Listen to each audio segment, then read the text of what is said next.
You're going to hear me talk about this. I've put this up here in the table of the family tree, let's call it that, table of nations.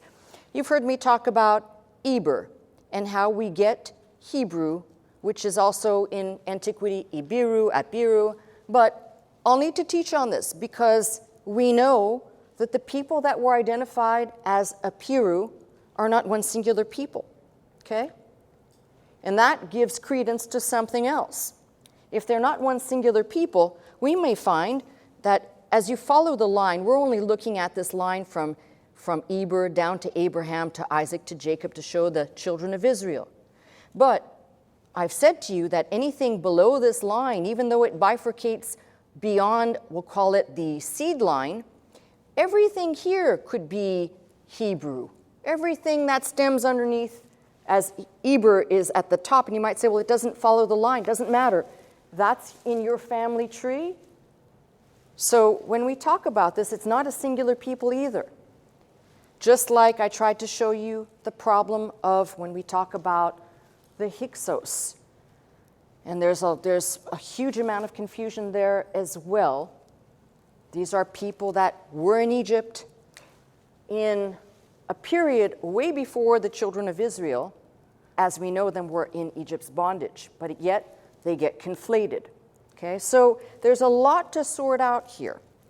And we are looking at not just what makes Judaism, what constitutes, who is a Jew, what is a Jew? Where does Judaism begin? And again, this is based on fact. I'm not interested for the sake of presenting fact. I will have to tell you what some of the rabbis said and what some of the commentaries say, but we're interested in what's in the black and white of this book, period. So we'll also be looking at land, the promised land before, during the conquest, all the way to modern times. And this is complicated. And we need to learn this for several reasons. You're going to encounter some things which I'll point out today. For example, in the book of Revelation. Remember, the last book of the New Testament that's written is written after the death of Christ. It is written while John is exiled on the Isle of Patmos, maybe somewhere between 90 and 100 AD, okay? There are things in there that we will have to look at to understand for the end times. Who are these people being referred to? A lack of understanding of why some people are mentioned in Revelation will tell you that your scholarship for the earlier periods is inaccurate. So this is why it's important to get it right and to present it in such a light. So we have customs and traditions within Judaism that have their own story. They need to be told. I get that. But for example, I mentioned this now probably a couple of weeks in a row, and I'm going to show you today the subject of what's called matrilineal descent. You've all heard Jewish people will say if the mother's Jewish, the child is Jewish regardless of the father. If you go to their sacred writings outside of this book, and we'll talk about this as well, you are hard-pressed to find any scriptural evidence to support this. So I'm okay if somebody says, yes, the rabbis made it up at this date, and we all agree that that's what happened, but please don't make that the absolute law of everything, because if you do, again, to the person who wrote this wonderful post on my site, you have a problem right away. And it's a glare, I don't need to get complicated. If the mother must be Jewish, and that's the way you're going to adhere, and there were no Jews at the time of the direct children of Israel, Jacob, Israel, all of his children, there are no Jews. Sorry to tell you this, but there are no Jews yet. But we know that the two children, Joseph's children, Joseph, Jacob, who is Israel's most beloved son, his favorite son, who was sold away by his brethren. We know he takes an Egyptian wife and has half Egyptian children. So to this person that said, all the tribes are Jewish, everybody's Jewish, well, what do you do with your matrilineal descent with these two children that are half Egyptian? We don't talk about, we don't talk about that. God forbid we should actually talk about that. Do you understand what I'm trying to say? You can't play, well, I'll say this doctrine, it works here, but when it doesn't work here, we'll make it something else. The whole Bible is written centered on men. That was the time. I don't take offense at it. If you're a woman and you take offense, you've got a problem. We're talking about how God ordered things. He ordered things by the Father. Just read the Table of Nations. If you have good eyes, you may see a couple of women in here in the woodpile, okay? We included Dinah, for example, as the children of Israel because she's the only daughter that we know that's mentioned.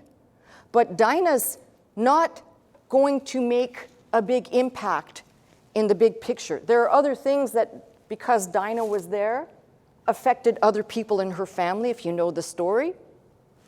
But she is not important in the genealogies. Let's just get over that, okay? Let's get over being sensitive or that's sexist or that's unfair. It is what it is. You don't get to pick and choose out of the Bible. And Adam begot Seth, and Seth begot, and read all the names. The genealogies are set up to be patrilineal, descendant of the father, mention of the father. And in the stories where we have a mother included, notice I didn't say genealogy, in stories, it is for the telling, for our understanding, for points, for principles to build our faith, to paint a picture for us. They're not important in that regard.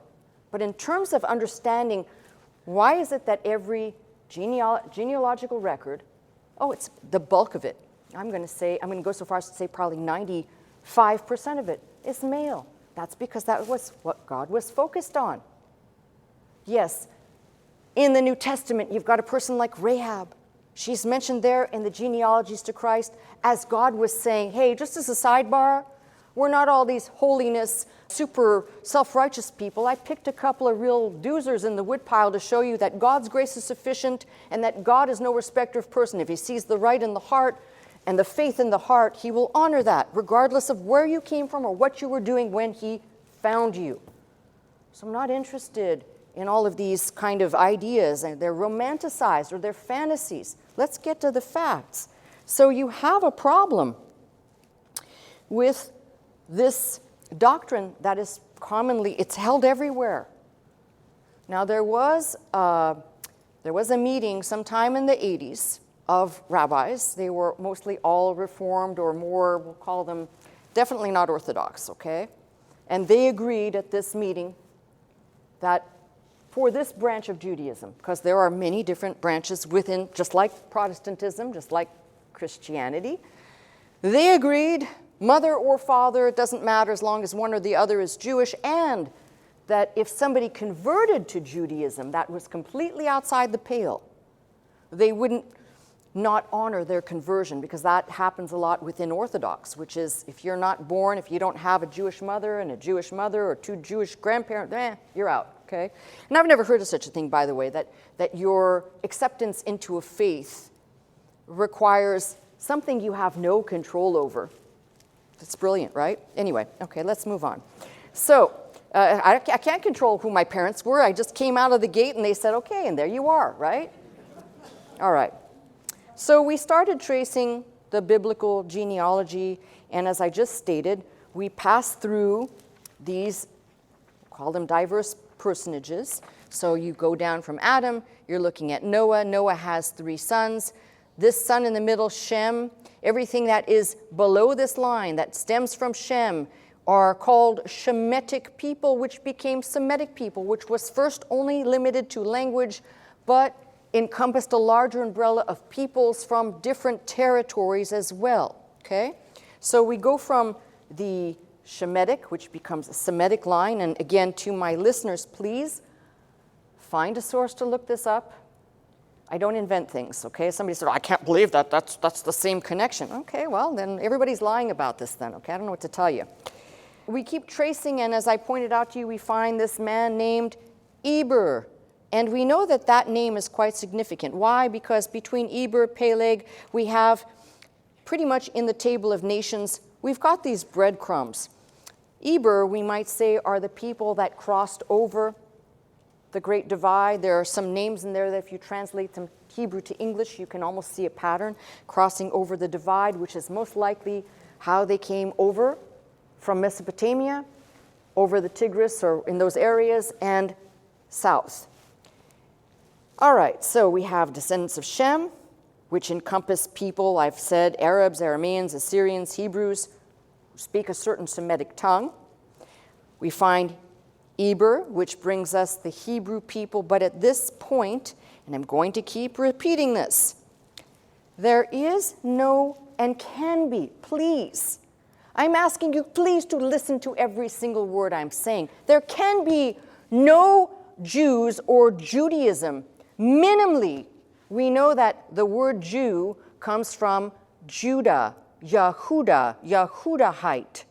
So there is no way that Judaism existed prior to the birth of Judah, but it doesn't start with the birth of Judah. Judah is born, and if you read the history of that fourth son of Jacob Israel, you find it's quite colorful, okay? And then Jacob, before he dies, he pronounces some of them are blessings and some of them are just statements of fact upon his children.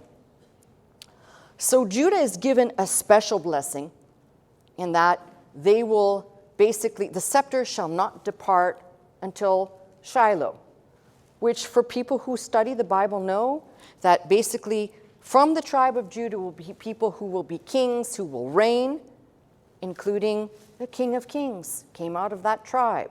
So there are certain things that we look at, as I said, breadcrumbs, but you cannot, I'm sorry, even if you don't understand what I'm saying, just the nomenclature of Jew, Judaism, Jewish, which are English words, the Hebrew, Yehuda, Yehudahite, even the name Judith is a cognate of Judah, but none of it, there is nothing above here that bears that nomenclature, that name. There's nothing above here that is some special celebration. So I open up a book that says Abraham, Jew and friend of God. I'm sorry, that's what's driving me crazy. And then people just believe it.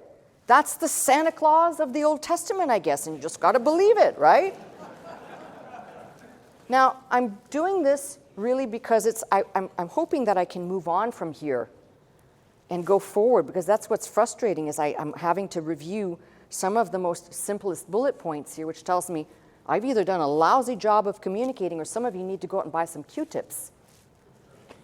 So, we know that Judaism, Jewishness, will not bear a distinct identity for many decades after Judah is born. Many decades. So I don't know how people process the stories of the Bible and how we understand them, but it's very simple. This man, Jacob Israel, who, I keep saying that because I'm worried that if I start just saying Israel, there'll be people out there that immediately think it's the land. I'm talking about a man. His name was changed by God. He wrestled with the angel of the Lord. Your name shall not only be called Jacob, heel catcher, conniver, but Israel, a man or prince that walks with God or God governed. You're going to go from what you were to what I say you are, okay? So there's a name change there. And we know, for example, and I've covered this, Abraham came out of Ur of Chaldees. Look at Abraham. Abram could not be a Jew. There is no Judaism. He can be a Hebrew. Yes, he absolutely can be a Hebrew. He could be a Semite, but he cannot be Jewish. It didn't exist. Good Lord. Okay, hopefully, claro, ¿sí? Milagro. Que milagro. All right, so the thing that I was alluding to is the fact that Jacob Israel and his whole family will go to Egypt. They will rediscover Joseph, the favorite son, who saves Egypt from famine. And this is where I want to keep going at this. We know it's very clear. Joseph marries Asenath, has 2 children. Jacob, Israel, will adopt these children, take them as his own, and they will bear the name children of Israel, but they are half Egyptian and half children of Israel clan, if you want to call it that, Joseph. So right away there, right out the gate, you can't say, well, the Bible's completely matrilineal, mother descent. First of all, there was no Judaism at this time, but even if you were going to make the argument, say everybody was, I just showed you, here are 2 half-heathen children. Okay, all right, so let's keep going. So we have this problem, again, with the children of Israel moving into the land. And again, I really ask, even for people who have been here for a long time, try and not make this one massive event. They went into Egypt and they were prosperous. They lived in the land of Goshen. They were prosperous. They had abundance. They lived like royalty. Remember, Joseph saved the land, so Pharaoh said, take what you want, until they became so populous. Now that would have taken a couple of generations. Even if you have banged out 10 kids at a pop per marriage, that'd take a while to become a very populous people. So don't make this timeline. They went to Egypt, the famine hit, then they were there enjoying the splendor that Joseph provided, and somehow you condense this all to a small window. It's stretched out. And as I said, there may have been 2 exoduses, because the Hyksos, which I believe may be, actually, from what we know, there's good reason to believe that that is Jacob, Israel, and his first family.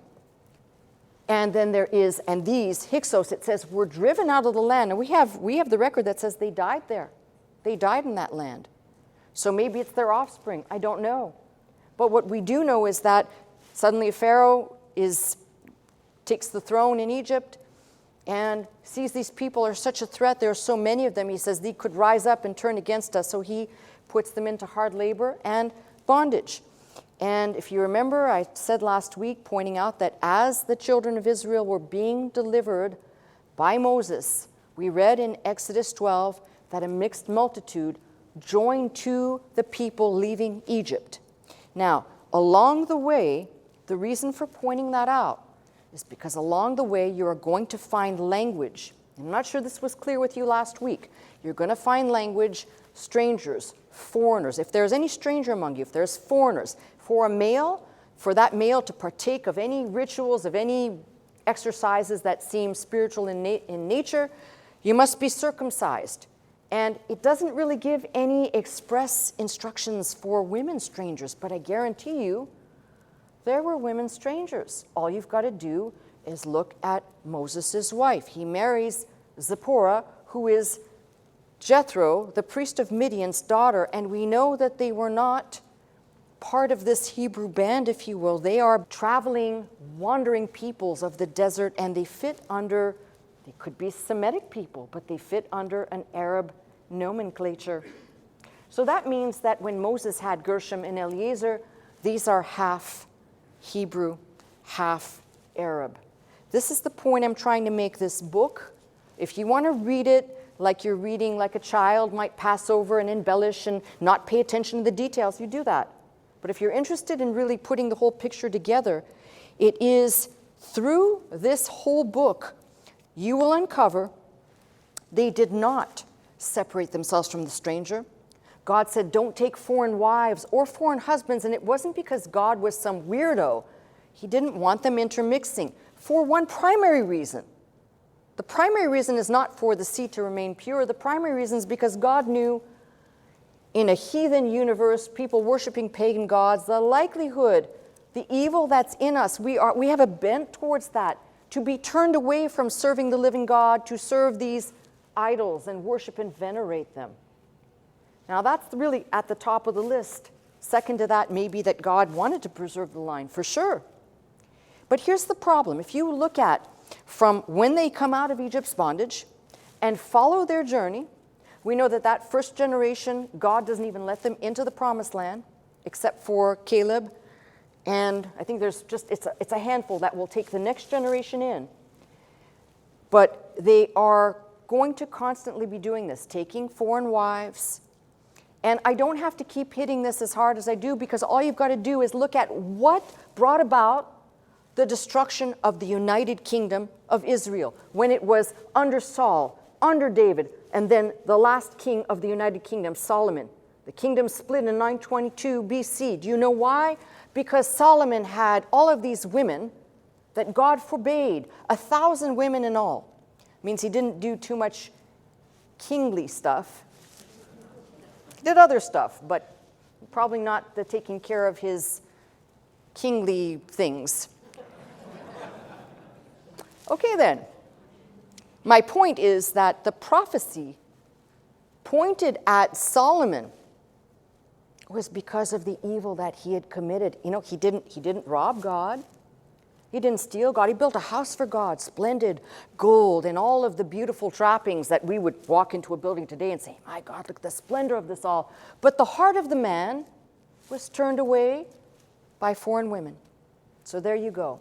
It never stopped. And this is why the kingdoms got torn apart.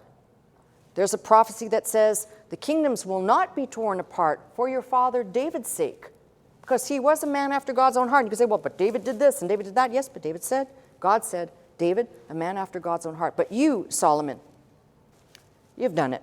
The very thing I've been telling people from the beginning, don't do this, you did it. And what God warned, that these would turn them away from serving him, they did.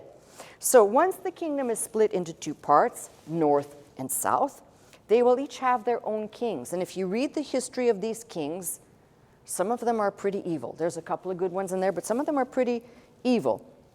Each one, north and south, will suffer the fate of exile or deportation, and not at the same time. So you're going to have the northern kingdom be deported by the Assyrians, that final deportation. It was a string of these, but the final one occurs in 722 BC. And these people that are in the north, all you've got to do, if you've got a Bible like mine, so this is for the benefit of those folks out there who just cannot stop going, well, I don't believe that. First of all, just please take a look at a Bible map. I don't care if you're a Christian or a Jew, or I don't care what you are. Please just look at a map. Find any map anywhere that says Bible map. I'm not asking you to look at the state of California. Bible map, Holy Land. Here we go. Someone should take a look at this. Everything that is this red line here, you see in it, we've got, this is Judah, this orange area, Simeon. There would have been a speckling of Levites here, okay? Eventually we know that there's going to be people from other tribes, and I'll explain in a minute. They're stragglers. They're not full orb. And then from this line up, which encompasses Dan, Benjamin, Ephraim, keep going up, all of these people will be carried away by the Assyrians in 722. And we know that the bulk of these people are deposited into buffer zones, and they will not return.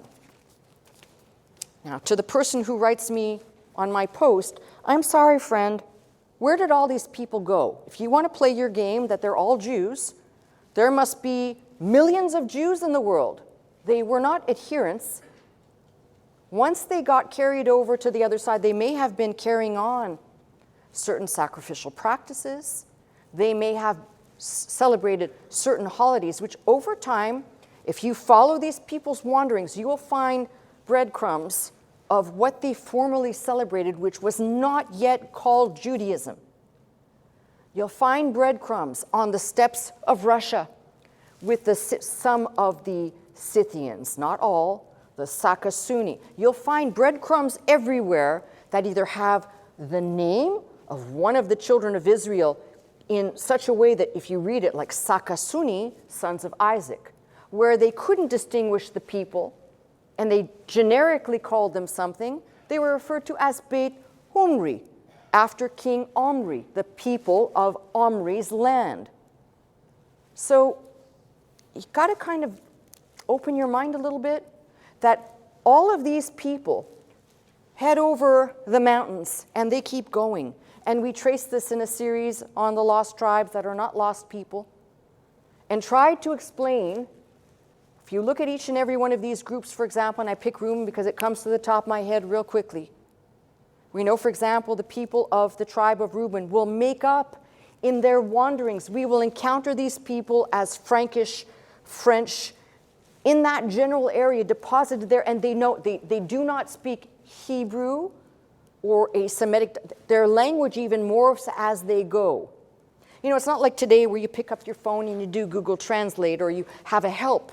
You, in order to survive, to trade, to live, to survive, you must adapt, and that's what these people did.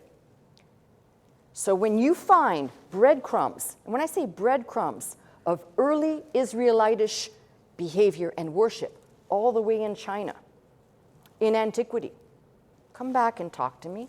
Are there actually, do we know that there were, and hear me out because I'm not conflating something, there were actually people identified as eventually Jewish in China, in antiquity. We know that. But if you look at and study those people, you find out that they themselves over time will not know who they are. They don't celebrate what you think they celebrate. It becomes almost this mess that evolves into something else. So what you have to look at when we're tracing these people is recognize that a whole group of people, let's just pretend, I have a good pretend one for you. Let's just pretend that all the illegal immigrants that came over our border in the last year just disappeared. And those same people reappeared, say, in a country like Iran. Would you go, oh, they can't be the same people? Well, maybe somebody was generous enough to buy them a one-way ticket. You don't know that. My point is you can't, if you're going to engage in this type of, it can't be, then explain to me where all these other people who are migrating over the Caucasus and around the Zagros and around the Black Sea, tell me where they came from at the very same time that the final deportations occur in succession. We can follow these people. Their names, the places that they actually put down as towns that they reinvented, renamed the town after one of their, back in the ancestry pile, a name that would resemble ever so slightly. So I'm sorry, but no, not all Jews. And let me just cut to one thing here which will make perfect sense. And you go check this out for yourselves. I think I showed you a couple of weeks ago how in the King James you're going to find Jew, Jewish. For example, I believe it's in 2 Kings or 1 Kings. I can't remember which scripture it is. I showed you that that should not be labeled that way. It should read the men of Judah or the Judahites, not Jews, because there are no Jews at that time. So just for the sake of conversation here, and so everybody can be clear and you could say, at least she got that out. Judaism will be a product or a byproduct as we know it. All the breadcrumbs that came before do not make up Judaism. What does make up Judaism is when they come back from exile. Then it's perfectly clear. We can see it as clear as day. And I'm going to lead you through what happened so that you can put together the pieces, and then go back in between the Old Testament, the New Testament, and the intertestamental literature that we have available in, if you have a Septuagint, read it there. You will see what I'm talking about, and it all comes together and makes perfect sense. So the North gets deported. They do not.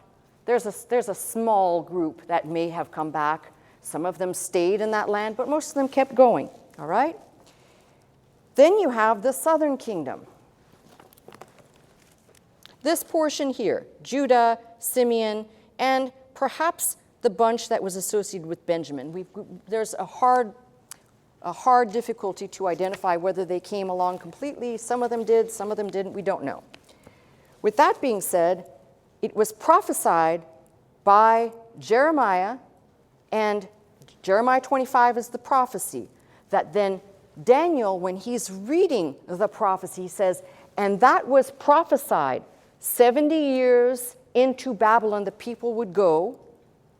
And I'm sorry, you don't get carried away in captivity for good behavior. That's like somebody saying, yeah, you know why the people are incarcerated? Because they were good citizens, right? It doesn't work that way. So God used the Assyrians and the Babylonians to mete out judgment for the people's failure to obey, both in seizing the land, which they didn't do, and intermarriage, which they kept doing. It's nonstop. Again, the kingdom was torn apart, literally because of Solomon's many women turning him away. So you have a very small group of people that will return from Babylon. These are what will become the core, if you want, of what we would refer to today as Jews. Now, why do I say this? Because there's something that happens while they are in Babylon. And let me just go this way. When they come back to Judah, they don't come back to Judah. They come back to Judea, a Persian province. The kingdom is over. You know that, right? Well, there's too many people that think they came back and they autonomously started building. But if you read the books of Nehemiah, Ezra, Haggai, Zechariah, you find out that there was a governorship over them. Sanballat, an arch enemy of Nehemiah, hinders the work. They don't want the work to go on. That was the governor of that land, no longer called Judah, but called Judea, a Persian province. So, here's another problem that I have. If you actually study, there are plenty of monographs and books on this. And some of them are so precise that you'd be like, wow, you want to read that? That's like you want to watch paint dry. Because the titles of them are like, settlements in the Bronze Age or whatever, pottery. And you're like, oh, that sounds exciting, right? But it's through those works that we understand that when the people returned, what they returned to was part of 20 satrapies of the Achaemenid Empire. Judea would be under a governorship. And this, as I said, points us right back to Ezra, Nehemiah, Haggai, and eventually Esther. In Babylon, it's very clear that something happened to the people. Remember, in Babylon, it's the southern people. These southern people, when they come back, although they may remember what tribe they might have been affiliated with, they come back more conglomerated, identifying more, no matter where you came from, as Judah. And they come back to Judea, but they begin to identify no longer tribal per se, although they will keep that identity when they come back as a people. That's where you see the emergence of something else. You read in your New Testament about the Pharisees. You ever wonder where they come from? Are they just magic people? They just appeared in the New Testament? Phariseeism, the name Pharisee is sect, separatist, or heresy. These were not priest people, but they were affluent people. But before they became known as Pharisees, these are the people that when they returned from Babylon and the law was read, you remember what happened? The law was read, the Feast of Tabernacles was coming up. They kept the Feast of Tabernacles with super zeal, right? They were like so committed. And immediately after Tabernacles, this is from the books of Nehemiah and Ezra, they fasted to repent, an act of contrition.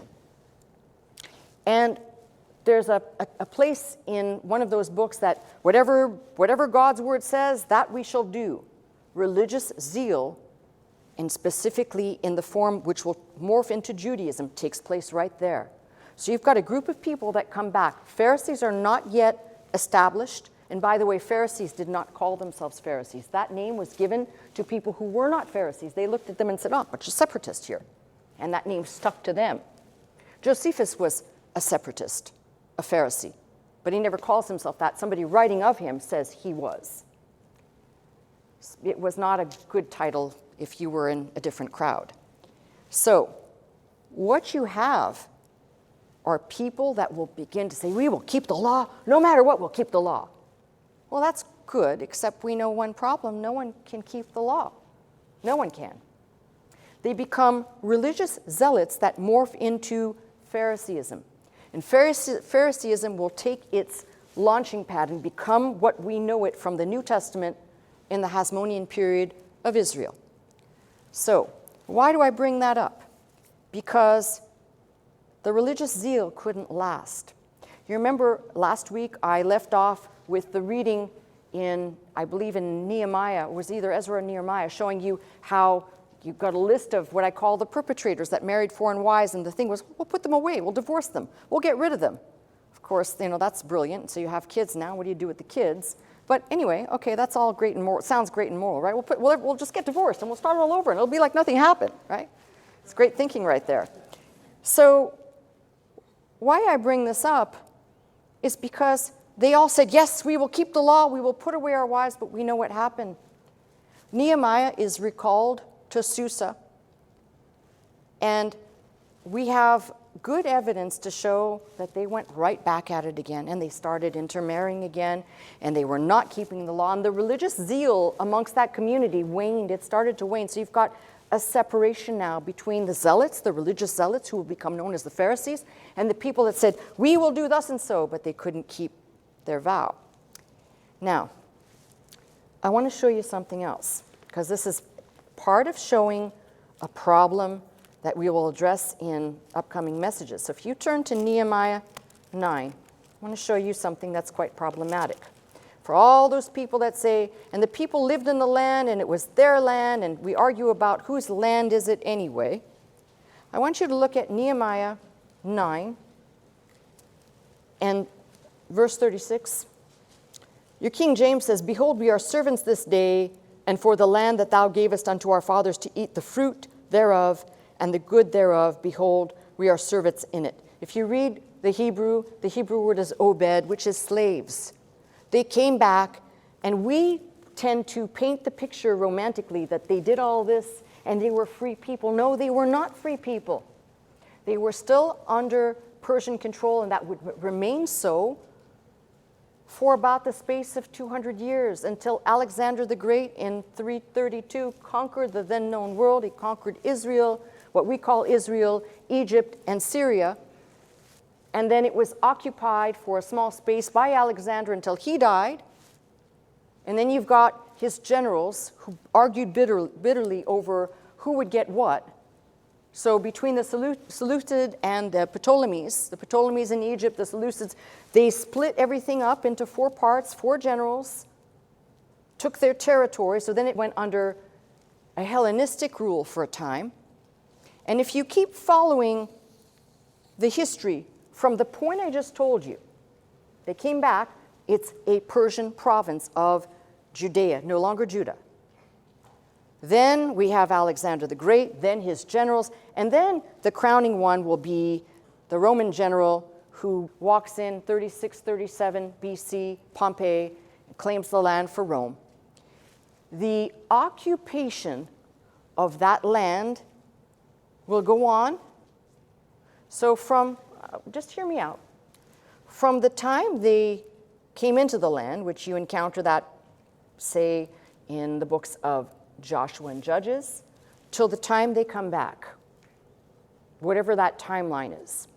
Let's just hypothesize. Let's say it is certainly less than 1,000 years. Or maybe it might be 700 or 800 years. I didn't do the math, it's just, that's as long as they literally occupied the land, and in disobedience at that, because they didn't clean the land. Even though Nehemiah, they'll read and they'll say, yes, and they drove out the people. They didn't. We have the record. They did not drive out the people. They intermarried. So let's say they were in the land for 700 or 800 years, but prior to that, there were people living there. And after that period, it will be occupied from the time they come back. That timeline is 538. So from the return, 538 BC, all the way until 1920, when it was under British mandate. 538, I think, to the British mandate of 1920. They didn't occupy or own the land or claim the land. So you tell me when, and I'm just going to put this out there, and you can think about this. God said that's the land, but there are requirements to take it. They didn't meet those requirements. They acted in disobedience. God was like, okay, I'm almost done. I'm done. And then the land will be occupied. Persians have it, a whole successive wave. The Mamluks, the Ottoman Empire, the Muslim conquest. There was a time, the Crusaders occupied Jerusalem for a time. Very short period. But if you look at the history, it is impossible for anybody in this modern age, I'm against terrorism, but it's impossible to make a claim about anything when the history of this land is so muddled to begin with. You know, I want you to step outside of all the political and all the religious, and I want you to think of this country for a minute. We have documented that before the British and before the French, there were other people here. Read Barry Fell's book, America, BC. There were other people here. Other people settled this land, and if you want to say, but they didn't last or they didn't stay, people automatically, oh, the American Indian was here. There are people other than the American Indians here too. And then suddenly, America is birthed, right? Right? And we could just forget about anybody who ever set foot on this land. So if we can form America and say, this is the United States of America, and have blatant disregard, because most people don't know who was here before the Indians were. If we can have blatant disregard for that, why can't we have blatant disregard for people who actually disobeyed God, never actually committed to what God said they need to do to claim the land? And then let's make matters worse. I'm not going to hear this anymore, that the land belongs to the chosen people. Why? Because the chosen people, part of the chosen people, are those scattered to the wind. That includes people sitting in the sound of my voice. You don't know where you came from, probably. You got an ancestry test, you might be from Ireland or from Russia or from, but somewhere back in your woodpile, the likelihood that you are part of one of the scattered peoples makes you a chosen person. The northern people are just as chosen as the southern people, and not all of the south became Jews. Paul even says not all Israel is Israel. So why are we having these, what I'd call man-made, engineered debates, when the book actually, although it's not a perfectly delineated concept, it shows you how muddled this is. Can anybody in the sound of my voice tell me this is cut and dry? So God said it, and then that's that. Well, that would be so if the people said, yes, sir, went into the land, did exactly what God said, and then said, see, sir, we obeyed your orders. Now what's next? And you probably would have blessed them. But they didn't do it. Now, let me back up to one last thing, because I'm already out of time here. When they came back from Babylon, they were in a settlement. Remember, it's the Persian Empire. Settlement of no more than 30 at best, 30 settlements in a radius of just a few square miles. Did you hear what I just said?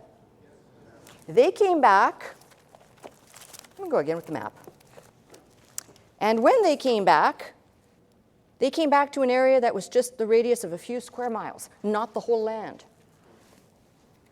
So now you've got other problems. I'm just going to put them out there, and we can try and address them next week. In Nehemiah and Ezra, you know who's called out? The priests, the Levites, the people who were supposed to be the teachers of the law. They were the worst offenders. Now, when you have corrupt teachers, corruption flows down. This is why the church world is suffering. Now, I'm sorry, I'm just going to do it. I have time to do it. I don't, but it doesn't matter. This is why the church is suffering. You have people, and I'm sorry, it might be really good, committed people that are pastoring churches and doing whatever they think they're doing, but they're not doing any favors to anybody if they are not giving instruction. We are morally destitute in America. Why? Because there's no more instruction given. People are not reading the Bible, or that's not being taught. People would rather go to the easy things. As I said, feel good, good music, happy times, good coffee shop, entertainment. But God forbid we should actually say we need to get back to digging our heels in and learning. Because from this, we glean a lot, including the fact that if you are so inclined to, by the way, you can begin to see why I get very animated on this subject. Because everybody wants to say, well, I know this is the history. Go on blog sites. Any of you commented on a post you saw somewhere where it said Moses was a Jew? Moshe. No, my problem is no one thinks outside the box. His name was Moses. Don't you think it's ironic that several pharaohs have the name Moses in their name? Thutmoses, Amhoses. It's not necessarily, you could say, well, but they named the child that. No, Be very careful and read the story again. Who named the child? Okay? These are things that we just conveniently gloss over and we don't think about them.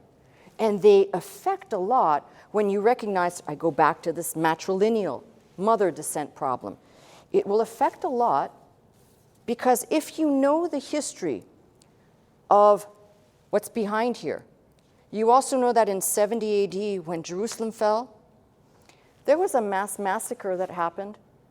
73 AD, the people barricade themselves at Masada, and it's a mass massacre. People are expulsed from the land, Jews, now practicing Jews at 70 AD, and they are referred to that and called as such by that time, are expulsed or killed if they don't leave. So, I'm going to ask you a question. There's nothing in this book, nothing, that says the mother must be of whatever, nothing. So where did this come from? And I'm going to introduce something which I will take up again next. I didn't even get to my message. I'm sorry, guys. But here's what will be birthed out of this. In the 2nd century, oral traditions of Judaism will be written down, called the Mishnah. And 350 to 400 AD, the Jerusalem Talmud, and following that, 500 AD, the Babylonian Talmud. These will be commentaries, discussions, and debates that rabbis had on the social, moral. They're broken down into categories. The Mishnah actually has 62 or 63 tractates, divisions. And in those divisions, there are subheaders like the religious life or how to deal in business, to abide under the banner of the law. So even when I turn to the Mishnah and the Talmud, now we're into Rabbinic Judaism. Rabbinic Judaism starts at about the 2nd century AD. I'm looking in that material and I can find no justification, no information. It all points to 1 or 2 scriptures that cannot validate the mother must be. So this is a late doctrine that was made up, but every Jew that you ask today would say, oh, the mother has got to be Jewish in order for the child to be Jewish. I would ask you to consider something. If that came about because people fleeing Jerusalem, exiled people, people that died, who do you think were slaughtered first? The men or the women? Mm-hmm. And it was a mass slaughter. We're not talking about a small number of people. Now there are fewer women left, but there are much fewer men. Why not flip it? So as long as the women who are still populous can produce children, they will be Jews. And you might say, well, they didn't come up with that for that reason. Well, you tell me why circumcision was performed on the man. You say, well, they don't have the same body parts. In our generation, maybe they do, but back then they did not.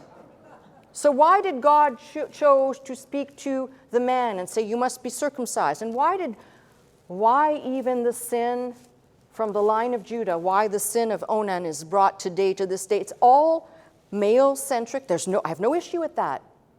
But then you can't have it both ways. You can't say, and if I had the time here, I'd catalog to you all of the half Hebrew, half Israelite, part pagan, part Arab, part something else that descend in lines that you'd say, and these are people that took the throne, that reigned in Israel, that required you to be of a certain lineage, and yet mixed people are leading the charge. There's a whole mixed bag of people. Rahab was not a good person in the Bible, but we don't hear that she's an Israelitish woman. She's a pagan, and yet she makes it into our genealogies. My point is, you can't have it both ways and say, well, yes, these are the same people that are going to parse every part of the sentence, but when it comes to noticing, oh, Ephraim and Manasseh, they're half what? Oh, no, they're Israelites, and therefore, because they're Israelites, they must be Jewish. Do you understand why I'm saying what I'm saying? It's not to hate, it's not to say something degenerate, it's to show that you can't have it both ways. It either is all this or all that. But if you're looking at this history, you see it's very mingled. The people are mingled, and that was the sin that basically God had had enough of. Now, if somebody wants to twist my words for today, go ahead. But I think it's abundantly clear. The point is, you can't make a doctrine hundreds of years later and be dogmatic about it and say that's that, when the history of a people that's recorded in this book, and I don't want to hear about somebody's oral tradition. I've got an oral tradition, that's why I use a toothbrush. I don't want to hear about somebody's oral tradition, because what's written in this book is what's going to matter first and foremost to anybody, Jew or Christian. And the only thing I find that the rabbis pointed to, they point to a passage that talks about if you have a slave woman that marries a slave man, because the slaves belong to the master. And somehow they extrapolate from that, because that passage suggests that it's okay with the master, that somehow that's the matrilineal passage, or Deuteronomy 7, which says just don't marry your sons to these daughters or vice versa. There's no backing it up. Now, if you told me, if you were just honest about it and you said to me, this is what we do in our religion, and there's no scripture for it, but this is what we've decided, and you're honest and upfront about it, and you can just tell me that, I'm good with it. But you know how many people walk around? We always only hear the story of somebody saying, oh, my mom's Jewish, so therefore, blah, blah, blah. But you know how many people walk around who actually have a reverse problem? They desire to be Jewish, and everybody has a prerogative and a right. They desire to be Jewish, but the mother wasn't Jewish, the father was. Now imagine how crazy this is. I'm sorry, but basic biology, doesn't it take two people to make a baby? That means seed of one and seed of the other got to talk to each other, right? And hey, how's it going? Okay, we get together, now we're one, right? Which means, so you're going to have an argument over which seed is going to be the seed that we look at when this whole book. You tell me, what about the great king, what was her name? What about the great leader, what was her name? What about the woman who mothered a whole tribe, what was her name? I'm not finding it. Now, I don't want you to think I'm sexist, I'm not. I'm just trying to be honest. And when you're looking at it that way, you have to stand back and say, somebody did something for another reason. This doctrine came about for another reason, not simply because that's the way it was. Oh, well, Eve was the mother of all living things. There's one for you. I'm sorry, that still doesn't spell it out. You want to have a doctrine, you better be able to back it up. So why would this matter? Because in the big scheme of things, God said to your seed, that seed went through Isaac, it went through Jacob, it went through Judah, bringing us to the time of Christ. And even there, wow, you got to just stand back and go, wait a minute. If Mary, the mother of Jesus, is just a holy incubator and they never did the deed, and the claim is that Jesus was a Jew, what on earth do you do with that? Oh gosh, let's not even go there, right? Do you get what I'm saying? Because there was no consummation of the marriage. Did you just hear what I just said? Because that would flag a big problem for anybody who's going to buy into this doctrine. By that virtue, we know that Jesus was all man and all God at the same time, but by that virtue, I want you to really think about this. Because if you use that logic, they never had intercourse to produce the child, which means her seed never entered into that child. So while they hung a sign above his head, Jesus Christ, King of the Jews, by their own terminology, he couldn't be. Now, I believe he was, because I think all this is nonsense and made up, and I'm not meaning to offend my Jewish friends. I'm just telling you, this is the book. Do we not, Jews, use the Old Testament? What is in this book that suggests that? Nothing. Okay, so if you're interested in all why this should matter to you and the rest of all of this crazy stuff, come back next week. I'm out of time. That's my message.